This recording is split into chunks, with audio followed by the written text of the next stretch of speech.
Okay, hey everyone.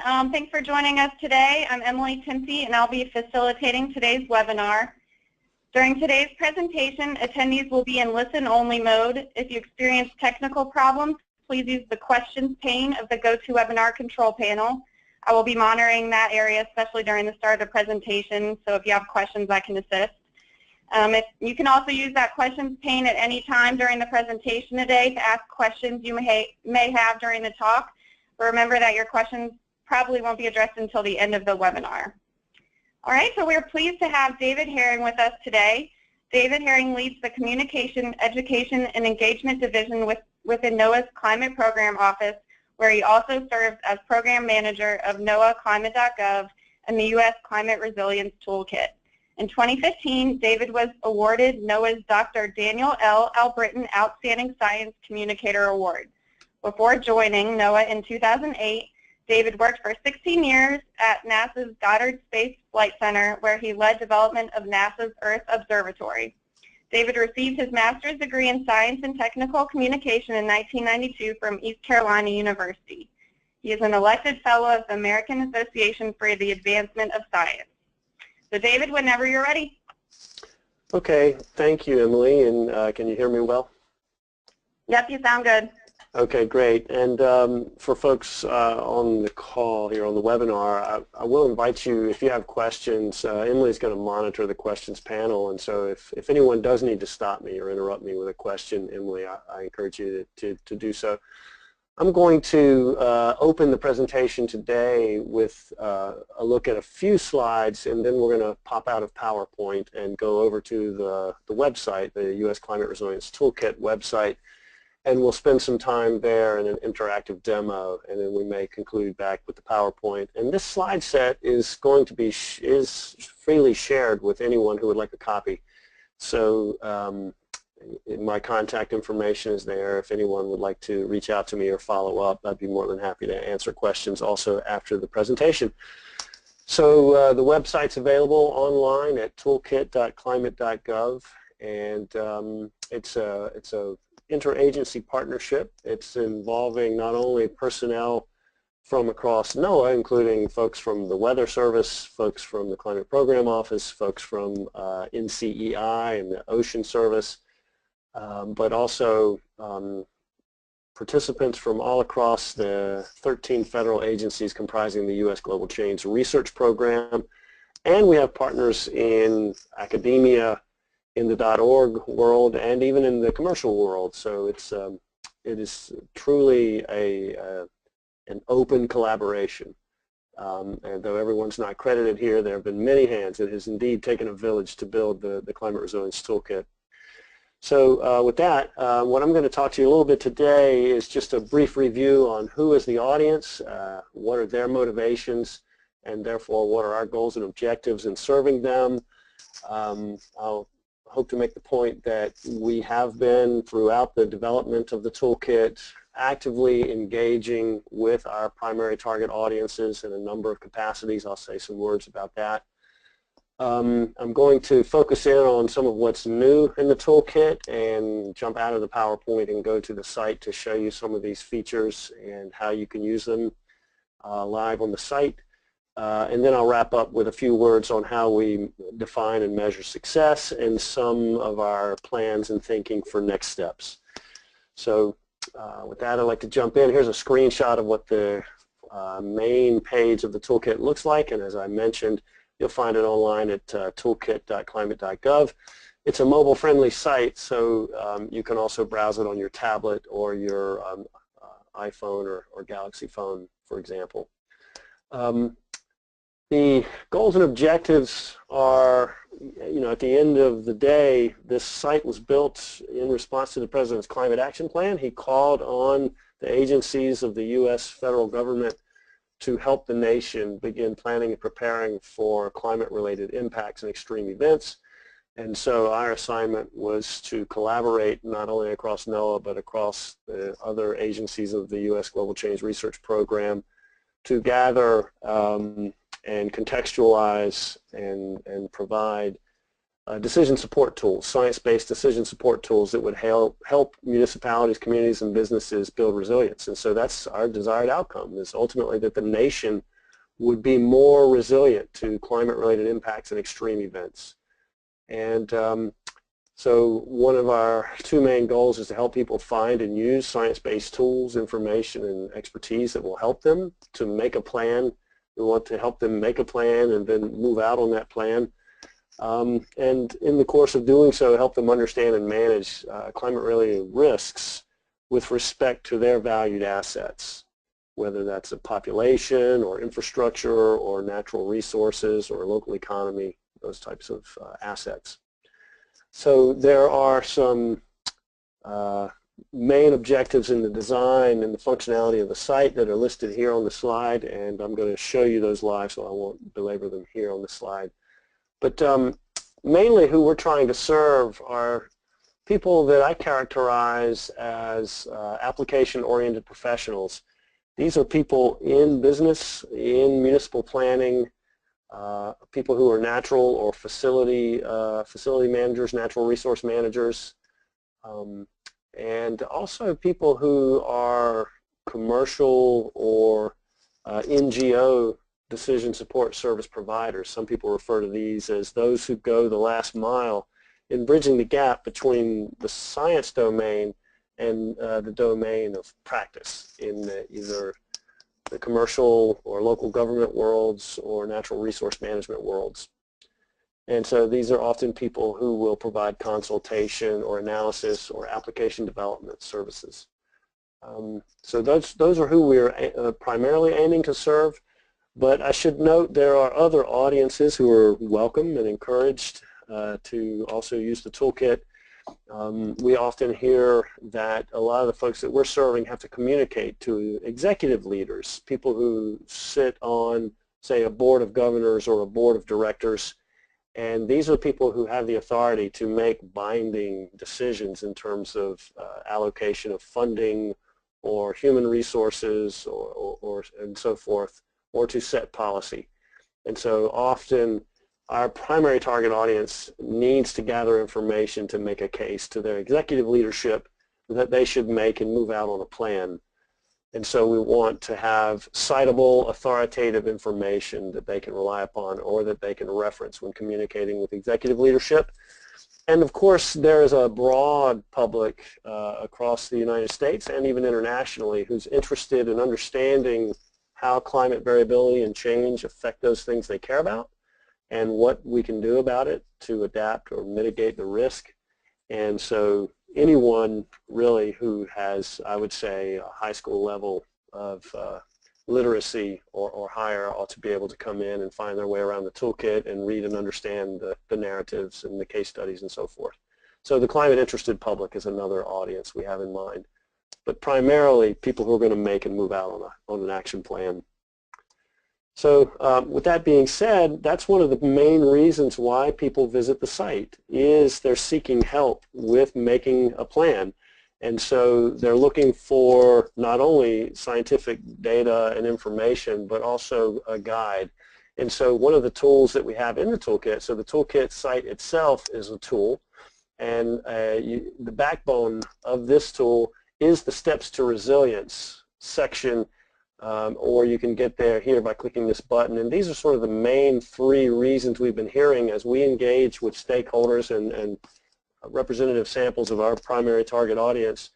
We're hearing that the main reasons why folks are coming to the site is they're interested in making a plan.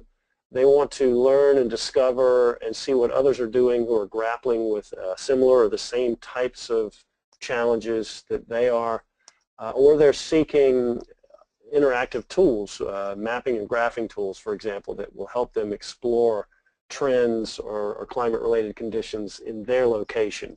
And so they're usually thinking very much in a sort of a place-based context as well as, say, a sectoral or a topical context.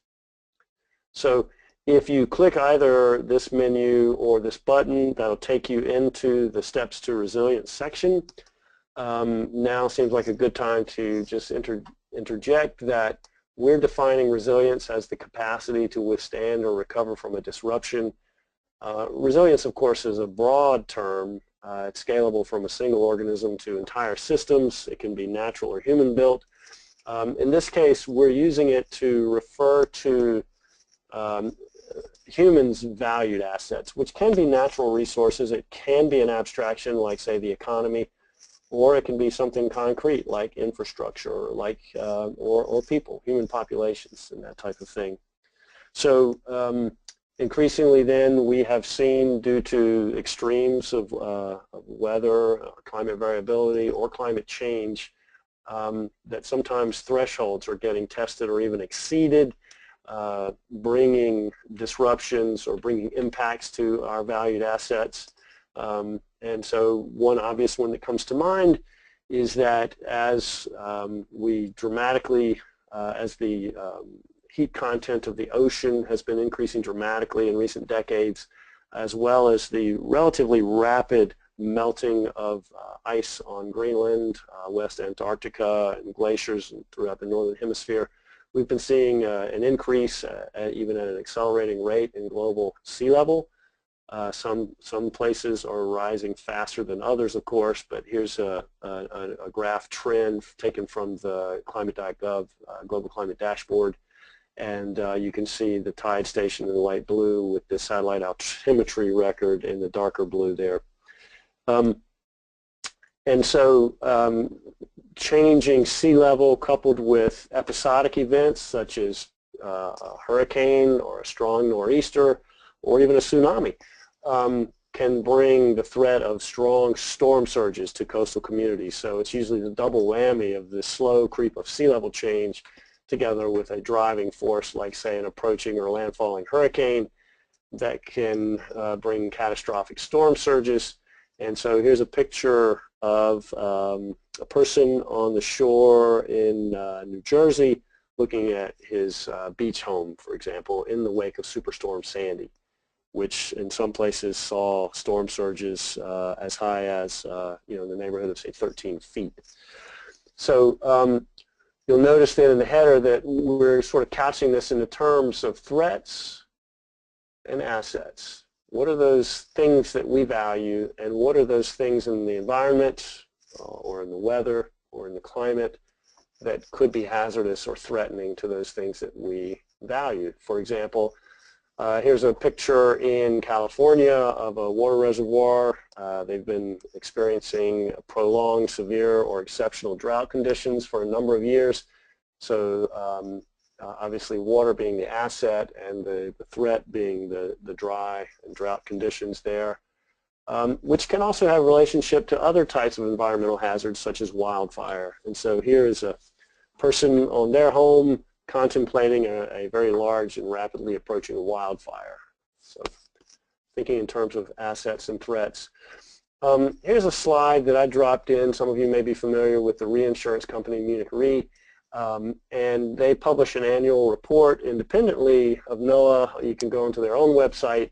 And so since 1980 through last year, they've been tracking a variety of indicators, and one of the things that they do is a count of the number of events both in the United States and worldwide. This one is a graph showing their count of catastrophes worldwide, and it's color-coded for geophysical events in red versus weather events, hydrologic or water events, and climate events in yellow.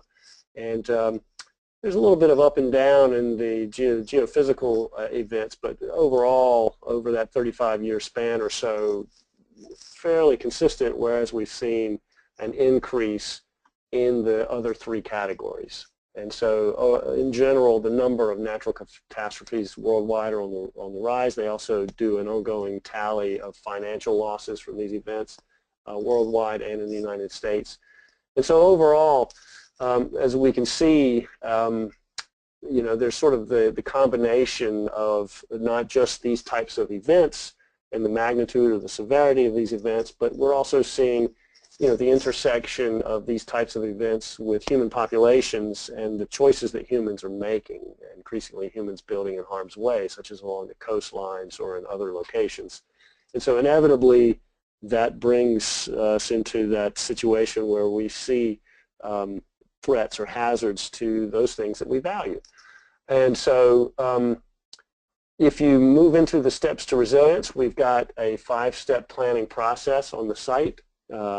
It's not linear. I'm going to take you there in just a second, but this is sort of a simple illustration to just kind of highlight that when users are moving through the steps to resilience, they're basically addressing these 3 questions. Number 1, did you know that there are these climate-related hazards and they threaten things that, either things we care about have been impacted or disrupted or could be. And so as you're learning more about climate variability and change and extreme events, you're addressing the questions of did you know and why should we care? And then ultimately you're looking at the question of those valued assets that we have. If they're at risk, can we tolerate that risk or not? And if the answer is no, that this is really not a risk we're willing to accept or that we would like to mitigate it or reduce it, then it raises the question, well, what can we do about it? What are the options? And then if we make a long list of options, how might we prioritize those? Which ones are viable, feasible, affordable, cost-effective, and so forth? And then we begin to prioritize those and then go all the way to making and moving out on a plan. And so that's the purpose of the Steps to Resilience, based loosely on the iterative risk management framework. We have citations and links out to the literature for the sort of basis underpinning this process. I wanted to offer as one example, there are lots of people around the country in every sector who have been already embarking on building resilience or adapting to extreme events. Here's one example case study, and so we have case studies over 100 now from all around the country and really every region and every sector of the economy. Here's one focusing in on St. Louis. This is, as you all know, here's a picture of downtown St. Louis, and of course the city sits at approximately at the confluence of the Missouri and Mississippi rivers, and then there are a number of smaller tributaries off of these rivers. And also, probably as many of you know, there have been some years where we've had, say, very heavy snowfalls in much of the, say, Great Plains area.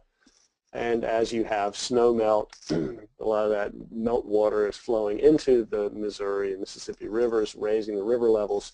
And there have been some years where we've seen a double whammy of, say, or even a triple whammy of, say, very heavy winter snowfalls coupled with, say, early onset of springtime, so you get maybe much above normal temperatures for much of that region, producing rapid snowmelt, and then you might get very heavy downpours on top of that even, and so there you have conditions for rapidly rising rivers overrunning their banks and threatening human, the built environment, human populations, and services, and that type of thing. And so this is a photograph from that type of an event that was observed last December, actually, and this is a picture from the local newspaper. And so here we see flooding in parts of the urban St. Louis area, and so we can see businesses and roads inundated and a lot of widespread damage there. And perhaps also threats to, say, emergency services. So if this is a critical corridor, I'm not familiar with this particular location, but let's say this might be a critical corridor for, say, fire or rescue to come through here, so there can be other, not just disruptions to local economy, but also emergency services that people depend upon. And so these might be the types of critical assets that we would be concerned about if we were a business owner or planners in St. Louis. So, it sort of begs the question, well, what can we do about it? Well, we have a case study that sort of tells their story. So there was a community locally there that conceived of a strategy of looking at a lot of the streams and tributaries sort of coming off the Mississippi and Missouri rivers. And so some of these are highlighted here in green, and then areas where they sort of pinpointed procuring and conserving the lands on either side of those rivers to basically keep them forested and to have a natural buffer around those areas where the rivers could rise and spread out. And so the purpose was to sort of do several things. Number one, to, when there are times of rivers cresting or overrunning their banks, to have a bit of a buffer between the riverine environment and the built environment.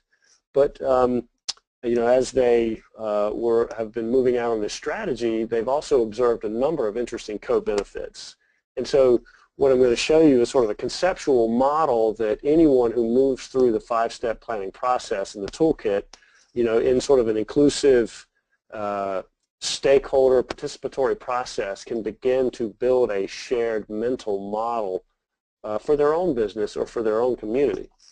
So here's a snapshot of what the case study looks like. There's the narrative here down the left hand or the main body of the page. And then in the right-hand side, there's this cross-walking with the rest of the site. So you can see in this case, this case study, the people featured in this story got all the way to prioritizing their actions. So they got to step 4. This is the tool in the toolkit that was used in support of this case study, and then topics that are featured in the toolkit that relate to this particular case study, and then where can you go for additional resources. And so, but as you read this story or any other case study in the toolkit, essentially what we're trying to do is to highlight the fact that people are thinking in systems, and we want to encourage anyone who's just starting out in their own resilience planning process to be thinking in systems. So in this case, what is the asset that we're concerned about? Well, in St. Louis, maybe the primary thing we're concerned about is, say, the infrastructure that we have. Many, perhaps hundreds of millions of dollars or even billions of dollars of infrastructure in the floodplain. And so we want to protect that. So what's the threat? Well, flooding. And so we're thinking in terms of asset and threat pairs. Now there may be other factors that come into play. There may be climate-related stressors, such as I mentioned, say years with earlier spring snowmelt, maybe very heavy precipitation. These are things that we may not be able to control, but there may be non-climate related stressors that are within our control. So as human populations perhaps spread out, maybe some of the choices we make in terms of, say, the area, the impervious surface area, or whether and how we build adequate drainage systems, for example. Those types of things are factors within our control. So those are non-climate stressors that we might also consider. And then we can begin to look at the future. Are these trends likely to continue? Could they even get worse? Might they improve over time? And so we can begin to factor other things, such as if we are in fact seeing an ongoing warming trend, and we know that a warmer atmosphere has a greater capacity to hold more water vapor, might it produce even more very heavy downpours? Are we expecting, say, climate or environmental refugees from coastal regions to move inland? So are we expecting population growth, for example? I've talked to a number of cities who are in fact expecting refugees from coastal cities, and they're planning for population growth. So these are factors to be taken into consideration as well. So what is the action that we could take? Well, in this case, they took the action to procure and conserve natural areas along rivers to keep them green, as green spaces, and to act as a buffer. But one of the things that they're hoping to be able to observe and measure over time as a result of this is, well, less damages to their valued assets or their property or their infrastructure. But there can also be co-benefits. And these are things that can be identified as people are moving through the planning process, is not just what is the main outcome that we're seeking, but in those cases where there are interesting co-benefits, that may make action even more attractive. One of the things they observed in a lot of those areas where they have those green spaces is that they've observed economic growth and the growth of businesses in those areas. They've observed property values in some of those areas going up. It provides alternative transportation corridors and pathways, as well as bike paths and hiking paths for public recreation. And they've seen that it's also increased, therefore, the job market in those areas. So often there are co-benefits. And this is one of the things that I encourage people. We have been going in partnership with, say, the Association of Climate Change Officers, with the AmeriCorps Vistas program, and other programs with whom we partner. I'll often ask people, you know, let's see a show of hands. How many of you have to communicate or lead a planning process in your business or in your community where you have to work with people who, shall we say, are skeptical or maybe dismissive of climate science? And I often will see, you know, somewhere between 1 in 4 and 3 in 4 people raising their hands and saying, yeah, I'm not sure how to communicate about this or how to lead a dialogue. And my advice to them is to begin the conversation down here. You know, let's start the conversation here in terms of what is our valued asset, and do we all agree that this is something that we value, that we rely upon? And have we observed, or do we agree that there are hazards or threats that face this thing that we value, and that there are things we can do that can yield co-benefits? You know, who is opposed to decreasing the property damage? Who is opposed to economic growth? Who is opposed to maybe stimulating more jobs in this area? And so if we start the conversation here, quite often then we are in alignment with our community's values, with our leaders' values, and we have opened the door for what can be a very positive and constructive dialogue and planning process. And so I encourage people to not necessarily focus, or at least not initially focus, on the framing of climate change or global warming. If that seems off-putting or challenging to people, starting down here where we all agree that we share a value for this natural resource or this built environment, and we want to see it working and serving us even in the face of extreme events, then I think we can have an interesting and productive conversation. So with that in mind, right at step one, often people want to begin to get at, well, what's information that is available to us to help us explore the climate in our location? So I'm jumping out of the slide deck now and going into the toolkit itself. I'll increase it a little bit. So the Climate Explorer is one tool. If you click Explore Climate in your location, it'll scroll you down on the page. You can see I'm sort of scrolling. It jumps you down the page, and then there's a button here that says Launch the Explorer. We actually have versions 1 and 2 of the Explorer available. If you want to go back into the older version of the Explorer, that's here. You'll notice when you click the button, it opens a new tab, and now it's launched the tool, and it's encouraging us to do one of 3 things. We can search by location, by a particular variable of interest, or by a topic of interest. So in this case, and mostly what we've heard and observed is that people generally like to be thinking about their location. So if I type in search by location, you can do several things. You can enter, we have county scale information, but you can parse by zip code. So for example, typing in the zip code where I live, for example, in Bowie, Maryland, and you can see it sort of knows the zip code. And then if I enter that, it knows that Bowie is situated in Prince George's County, Maryland.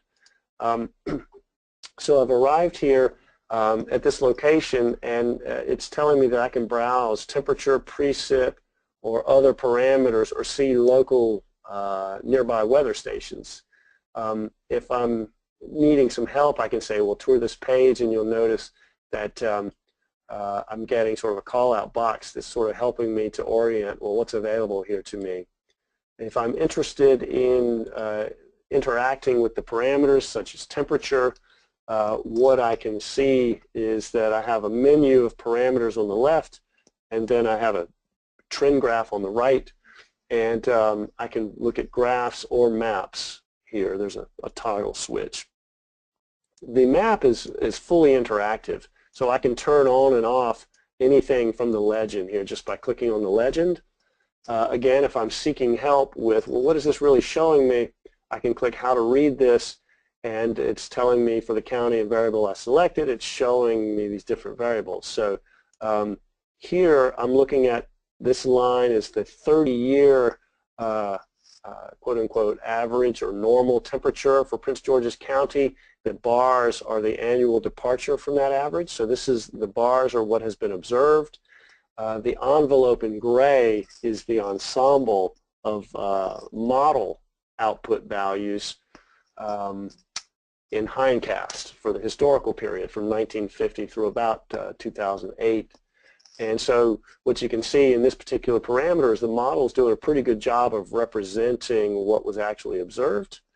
And then going out into the future, there are two scenarios presented. One is what they call RCP 4.5, and in the red here, RCP 8.5. And so again, if I'm a little confused on what does that mean, so you'll notice it's sort of interpreting that for me. And then if I'm interested in, well, what does this mean? I want to learn more about this representative concentration pathway. I can click a link to where I can go to learn more about what that's telling me. Just to cut right to the chase, it refers to the increase in the heat trapping capacity of the atmosphere at the surface as compared to pre-industrial values. So an RCP 8.5 would be 8.5 watts per square meter over and above what the atmosphere was like in pre-industrial times. And then this is what the models are projecting. This envelope is the ensemble of all values of about almost 24 model outputs. And then you're seeing the median value here in this line. And again, I can sort of switch those on and off. And so for this particular parameter, and then I can click other parameters, for example, days with maximum temperature above 95 degrees.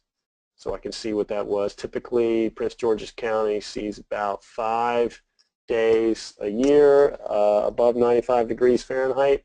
But we can see that through the course of this century, out towards 2100, that value could range as high as, say, even 100 days out of the year. And that's one of the things that people need to know. We were thinking to show that envelope, because if people are building a resilience plan, you know, and we've heard people say, well, why didn't you include RCP 2.6? Why didn't you include some of the lower ones? And we were thinking that we, being the science team that oversaw the development of this site, this part of the site, that people generally like to plan and prepare. You know, you hope for the best, but you plan and prepare for the worst. And so they wanted to have a sense of, well, what are the models showing that it could be like in this scenario?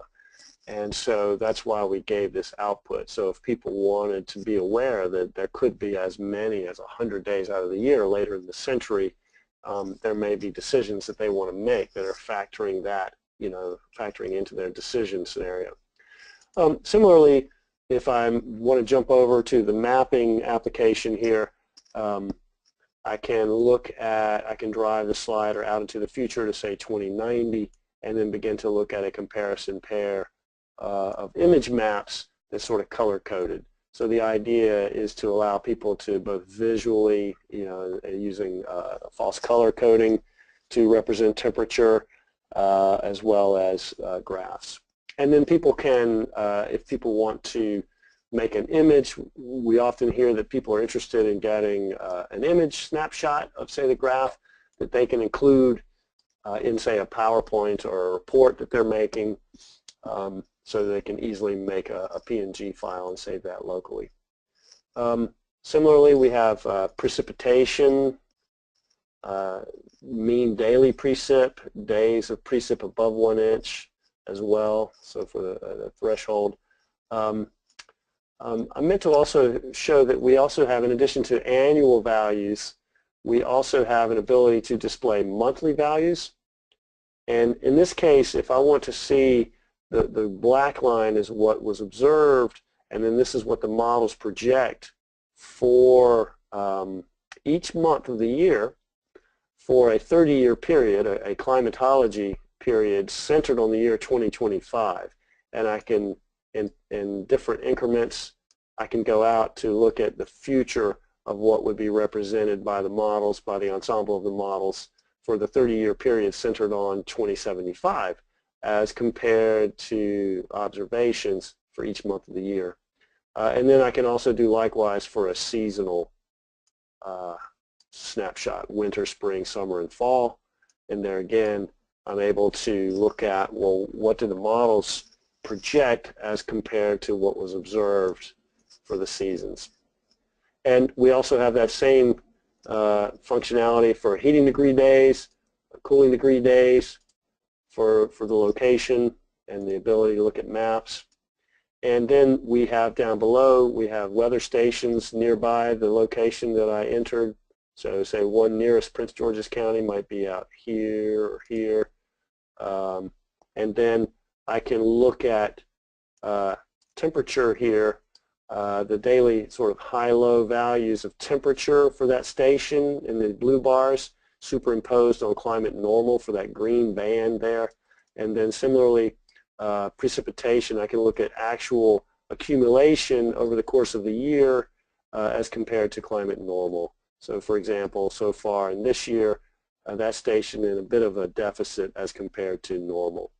We're planning to add more parameters here, and I can go back through time to look at years where there might have been some very heavy downpour events, for example, or other years where it may have been unusually dry for that whole station, historical record. So that's just been an overview of the Climate Explorer. We can also view by variable, and if we do that, I can jump in and get a national scale map, and then again look at different periods of time to compare, say, a high emission to a lower emission scenario for a parameter being shown. I can switch on the county shapefile and pick a county at random. I just clicked on one to also get the interactive graphs. And then also I have the ability to view by topic. So we are going to be working with the theme team. So behind each of the topics of the Climate Resilience Toolkit is an interagency team of subject matter experts.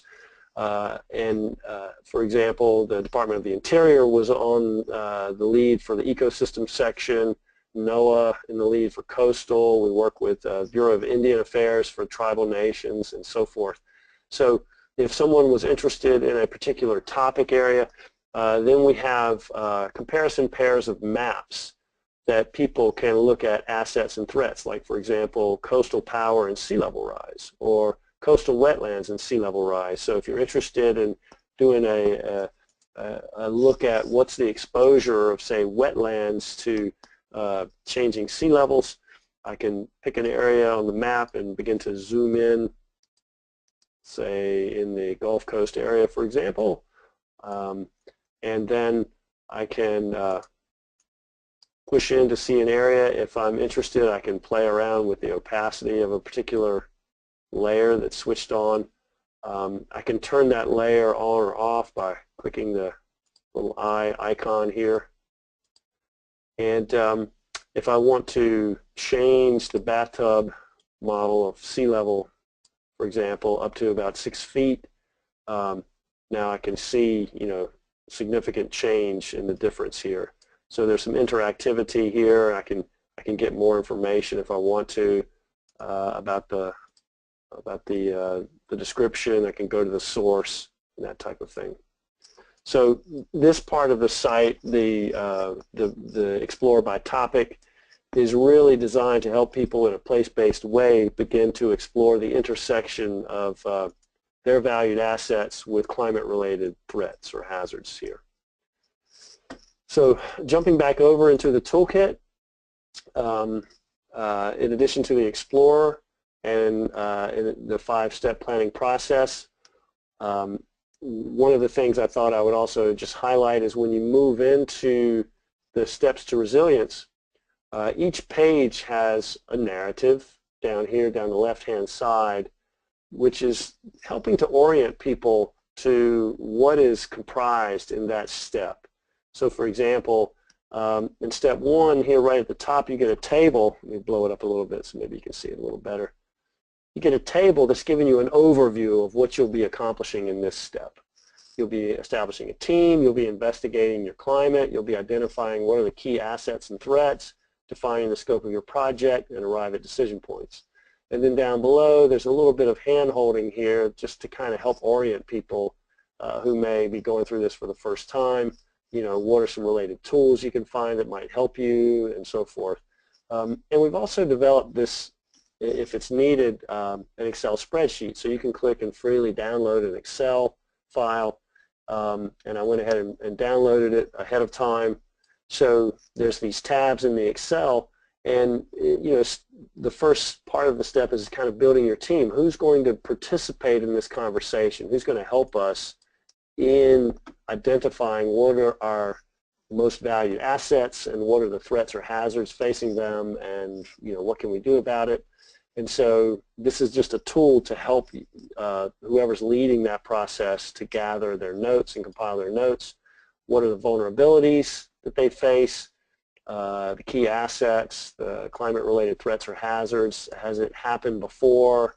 Are there projected future trends in the climate or non-climate stressors, and so forth? Then once you move into the conversation, this is a way quantitatively to begin, and collectively in a transparent and inclusive way, to begin to assess the risk. Risk being defined as the probability of a loss or impact or disruption of a valued asset together with the magnitude of that loss. Is it going to be very costly? And so people can assign a relative risk to those things. And in those cases where there is medium or high probability together with medium or high potential magnitude of the loss, then you might have high or very high risk. And then you have to begin to grapple with the question of, well, can we tolerate that risk? Are we going to accept that risk to our valued asset? And if not, we may then want to move into what can we do about it? What are our options for taking action? And then what are the feasibility? We can begin then to look at, is it able to be implemented? Is it economically feasible? Will it have low or high environmental impacts? And that type of thing. And so we can begin to rate and assess what are those options that are actually feasible or potentially feasible. And then from there we can begin to prioritize and determine whether we actually do want to take action or not. So this is a guide to help people as they're moving through the planning process. You'll notice at each step in the 5-step planning process, it's crosswalked. You can see case studies showing people who got all the way to step 2, for example, assess vulnerability and risk. You can see tools in our tools compendium that kind of support helping people assess vulnerability and risk, and you can jump straight into a case study or tool if you want to see examples of that in action. So coming back to the main page, if one of the other things that people really want to be able to do is to see what others are doing. And so if you go into our case study section, here's an overview page. As I said, we have over 100 case studies from every region and sector of the United States. And so that may be initially overwhelming. People might not be interested in reading over 100 stories. So you can quickly subset. For example, you may be interested in, well, I'm mostly focused on those that have to do with drought. So I'm going to subset there. And I may, okay, so water or ecosystems, these two seem relevant to me. So I'll subset by water, I'll subset by ecosystem. I'm interested in those case studies where they got all the way to taking action, and I'm particularly focused on, say, the Southwest. And so here was a case study. And so then I can just jump right in and begin to look at what this one was about. And there's the narrative. In the right-hand side, I can see they got all the way to taking action. These are the tools in our compendium that were featured in this particular case study, the topics and subtopics that this relates to, and who all was involved. And so this is a way to help people begin to explore, what are others doing? And that's a great way for me to get ideas that I might want to bring into my planning process to see what others are doing who have been grappling with similar or the same types of challenges. Once I move into a case study, you'll notice that, for example, there is, I just picked one at random, there's sort of this crosswalking with tools. So for example, I could jump sideways into the tools section to this particular tool to see the narrative of this science-based tool. What is the tool? What is its purpose? Who uses it? How do they use it? And then I can also see, again, in the right-hand side, sort of a call out of here are all the case studies showing this tool in action. Here are the topics and subtopics that this tool is relevant to. So again, there's that no wrong door approach as you come into the site. If you come in through the main door of the tools section and you want to, say, view all tools, again, we have a catalog page that you can quickly filter down if you're interested in, say, food resilience, and that may be your main focus, and you're interested in, say, identifying vulnerabilities as it relates to food. And you may also want to be able to analyze and download data. So you can, this is Boolean, so you can do more than one. And there may be a tool that's of interest to me that's helping me in my objective. And in cases where there are tutorials available, that's also linked to there. So that's the tools compendium. We have, I think, well over 230 science-based tools and growing fast. To begin to wrap up, I'll just say a few other things. We have some new sections now in the site. We've recently added a built environment section. So you can jump into this topic section here, and there's the narrative for the built environment. These are the subtopic pages, for example, energy, environment, and natural resources. And then once you go into a subtopic section, again, there are the case studies and the tools that are related that you can explore. We also have a new region section. We did already have Alaska and the Arctic, so we moved that into the region section. Working with partnerships in the Northeast and in the Hawaii and Pacific Islands, we've added this region. John Mara, together with the Pacific RISA and other partners, have developed this narrative information. So the topics and subtopics of climate-related stressors in the Pacific Islands, and then again related tools and case studies are featured for that region. Similarly in the Northeast, Ellen McCrae, working with a variety of partners both across NOAA and in other agencies, have developed the Northeast region focus, and we plan to build this out for all regions of the National Climate Assessment. And one other thing I'll show you that's new in the expertise section, in addition to the Find Experts map, which you can go in to see, for example, National Weather Service or river forecast centers and so forth, and getting information about who they are, where they are, what areas they serve, and that type of thing. We have a newly added report section.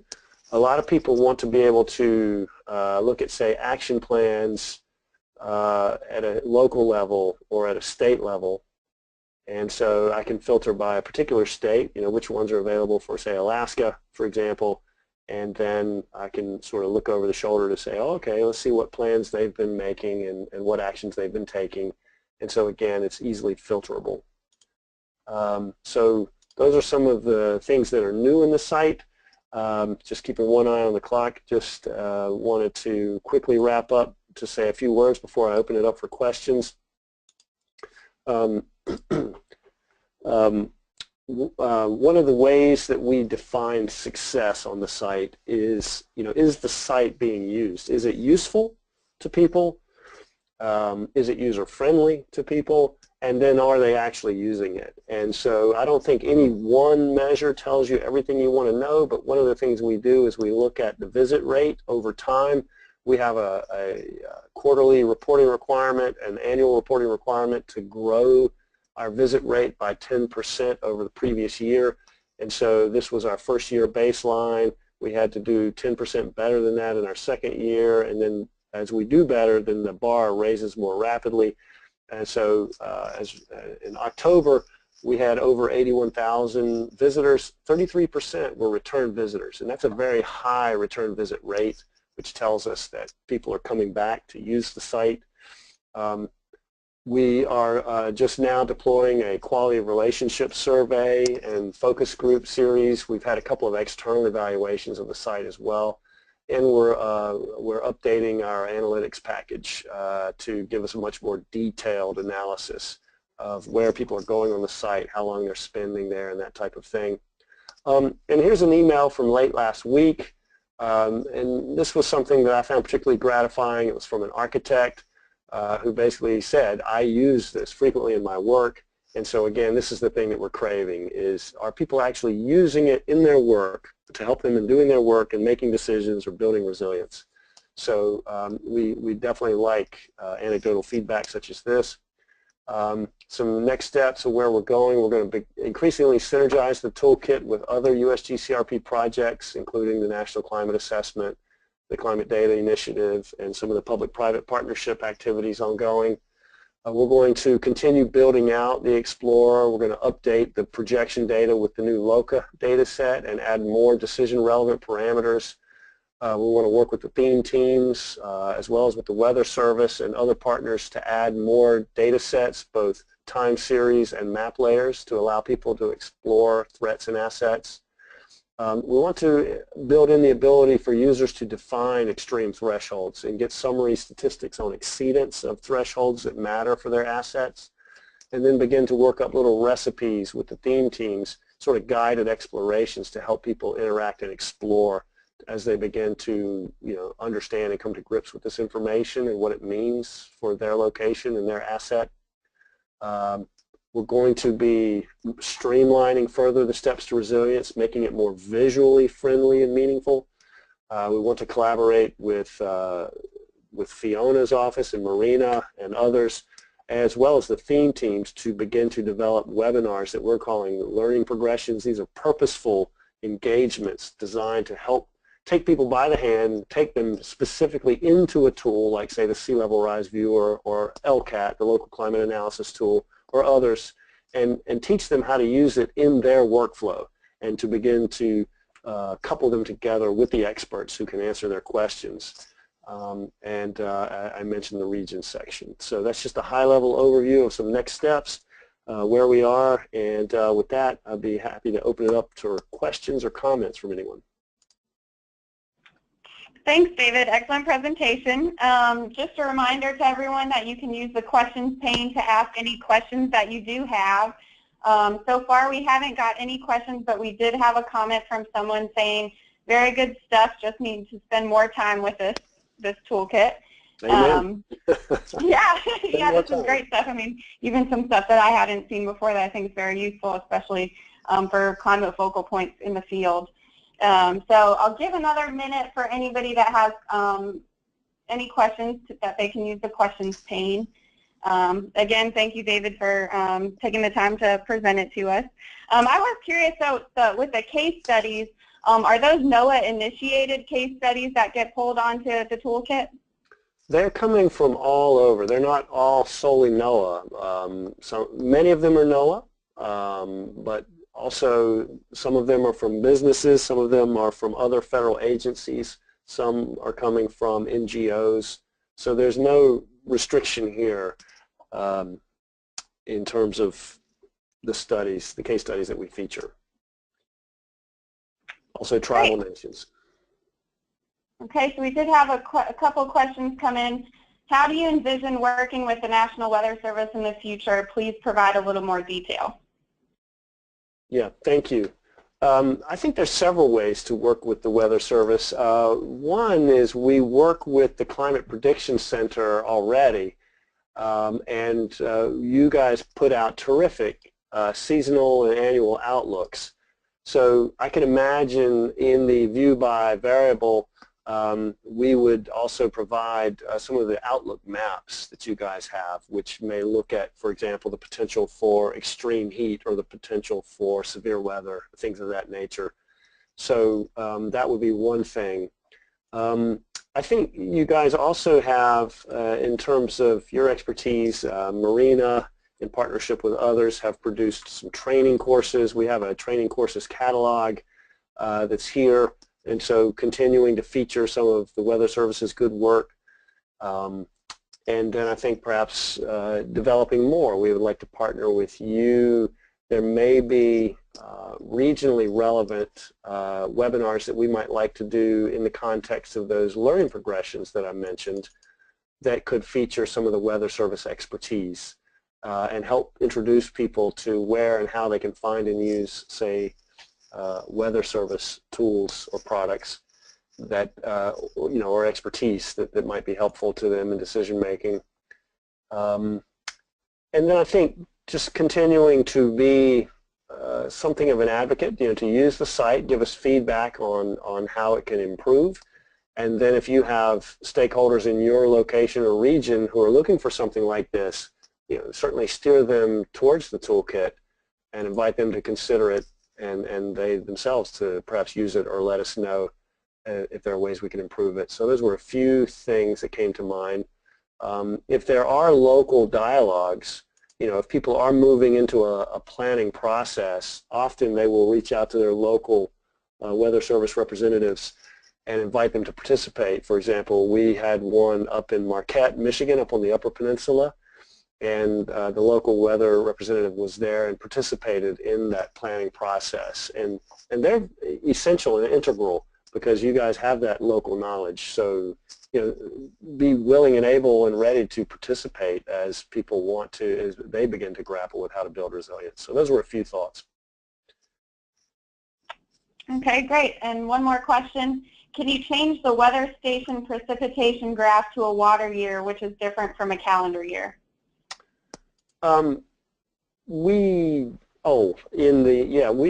That's a good point. In search by location, so if I just put in, say, a random location like Baltimore, and then you're interested in, so for example, this view is a water year.